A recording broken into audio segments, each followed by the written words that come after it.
This happened during a late-night drive I took alone. I was heading back home after visiting a friend, and it was already past midnight. The roads were mostly empty, and I had been driving for a couple of hours straight without stopping. At some point, I realized I was getting low on gas. Not dangerously low yet, but enough that I didn't want to risk passing the next station. I checked my GPS and saw one coming up in a few miles. It was the only one for a long stretch, so I didn't really have a choice. As I got closer, I started noticing how empty everything around it was. No nearby houses, no other businesses, just that one station sitting off the side of the road. When I pulled in, the place immediately felt off. The lights were on, but they weren't bright. They had this dull, flickering glow that barely lit up the area. The parking lot was completely empty. No cars, no people, nothing. I slowed down as I drove in, almost instinctively. Something about it didn't feel right. I parked near one of the pumps and turned off the engine. For a few seconds, I just sat there, looking around, listening. There was no sound, not even the usual background noise you get at night. No distant traffic, no insects, nothing. Just silence. I told myself I was overthinking it, so I grabbed my card and stepped out. The air felt colder than it should have been. Not freezing, just noticeably colder than outside the car. I shut the door and the sound echoed slightly, which only made the silence feel heavier. I walked over to the pump and started filling up. While I was standing there, I looked toward the store. Through the glass windows, I could see inside clearly. There was a man behind the counter. He was just standing there, not doing anything, not moving, just staring directly at me. I looked away quickly, pretending I didn't notice, but I could feel it. That kind of stare you're aware of even when you're not looking. After a few seconds, I glanced back. He hadn't moved.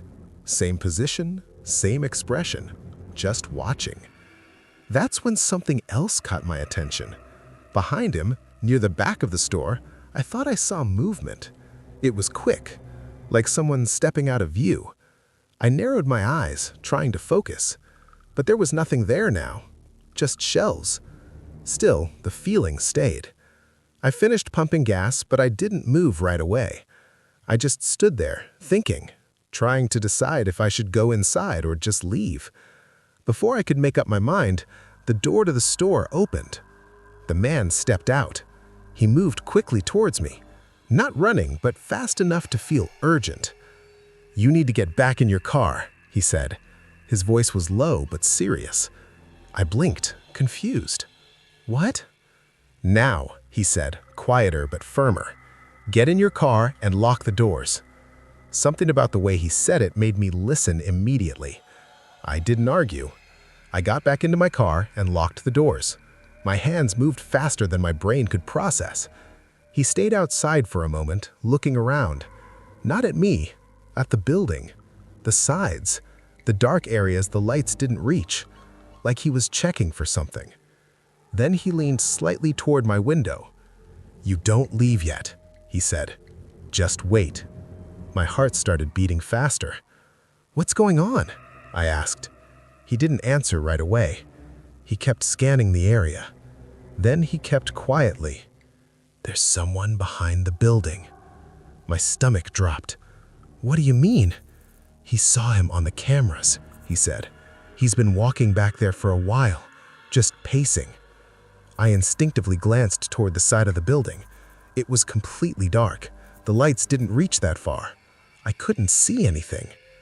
"Why didn't you call the police?" I asked. "He did. They said they're on the way."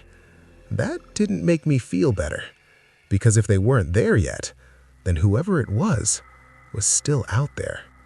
We both stayed quiet for a few seconds. Then I asked something I didn't expect myself to ask. "Why didn't you just stay inside?"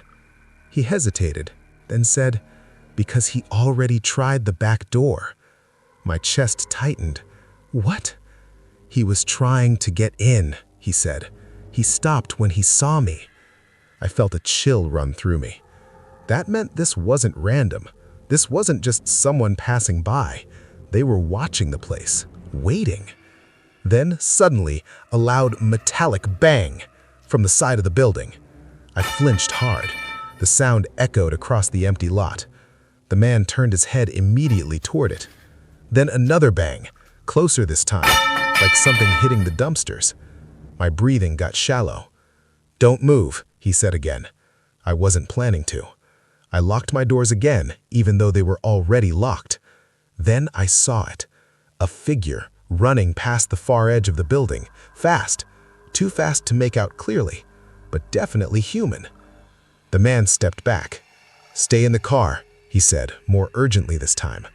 He started walking quickly back towards the store, but before he reached the door, the figure appeared again, this time closer, near the pumps.